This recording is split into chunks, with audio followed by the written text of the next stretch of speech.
guys, how's it going? So today I thought I would sit down here and show you the setup that I use for trout here in the spring. It's coming up here pretty fast. It's already March now. Trout season, I believe, is the 13th or the 14th this year of April. So, you know, it's a little over a month away, but they are stocking some of the local streams right now, like Lowellham and Delayed Harvest, for instance. So you'll be able to go up there and catch and release. But I would like to show you the setup that I use for fishing the stream with top water. I'm going to show you that first. As you see, I have all my gear here behind me, so I'll be showing you the top water. I'm also going to be showing you fishing off the bottom, so whenever I fish a lake, like what I use on the bottom. So I'm going to go ahead and show you the first setup, which will be fishing on the top for a stream. Okay, so the first thing you're going to want to do here is you're just going to want to take like a size 12 or 14 hook. This one here is actually a trout magnet jig head. You could use a small jig head as well. It doesn't really matter a whole lot. Just kind of depending on the water situation, I like to use something with a little bit of weight on it, which is this here. So all you're going to do is you're going to want to tie that on.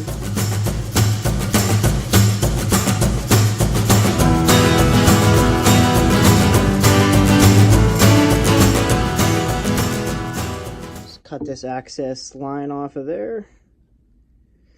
And then, so what I like to use here for my setup is I'll take power bait products. So, and just for a disclaimer, these are not a sponsor for the video.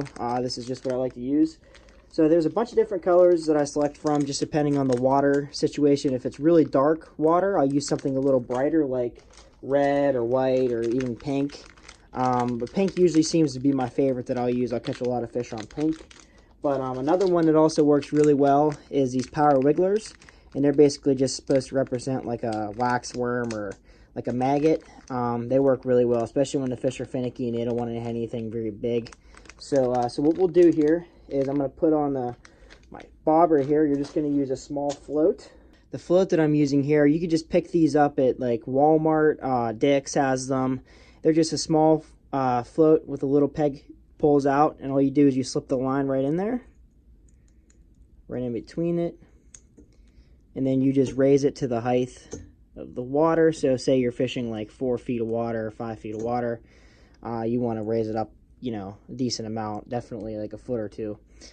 So yeah, you have that set up there. So you got the trout magnet or your small hook on, then you got the float, and then all you do is just, you know, put the power worm on, or one of those products there, or even anything else. If you're using live bait, it's the same thing, just on there so that you can float it down the stream. So yeah, that's that setup there, and it definitely works a good bit. So we'll show you the setup that I use now for okay, so for fishing this on the setup, bottom. it's a lot different than the last. You're going to want to take like a slip sinker here. This one's 1/8 of an ounce. Okay, so what you're going to want to do is you're going to want to slide this slip sinker up your line about 8 inches from the bottom, and you're going to want to put a slip stopper, just a small weight, just to hold that there so that it can't go anywhere. Okay, now next thing you're going to want to do is you're going to want to take a size 12 or 14 hook. Okay, you're going to want to use a very small hook, and you're going to just want to put it on there and tie it on.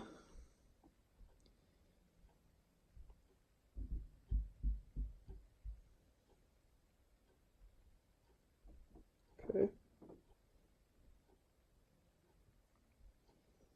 All right. Okay, so you're all set up there. So this is the setup. You're going to have your slip sinker here, and you're going to have the weight right there. As you see the weight, it's going to be 8 inches above, 8 to 10 inches above your hook. So when I'm fishing on the bottom, I like to use like a wax worm with maybe a little bit of power bait or something on there, and it always does a trick. And basically what this is doing, instead of the fish feeling all that weight on here, as soon as the fish hits and starts pulling the line away, this slip sinker slides up so it doesn't feel that burden of weight holding onto it and it won't let go. So that's what I like to use those for. It seems like I have a lot more success on that rather than just putting simple split shots on there. They'll feel it a lot easier.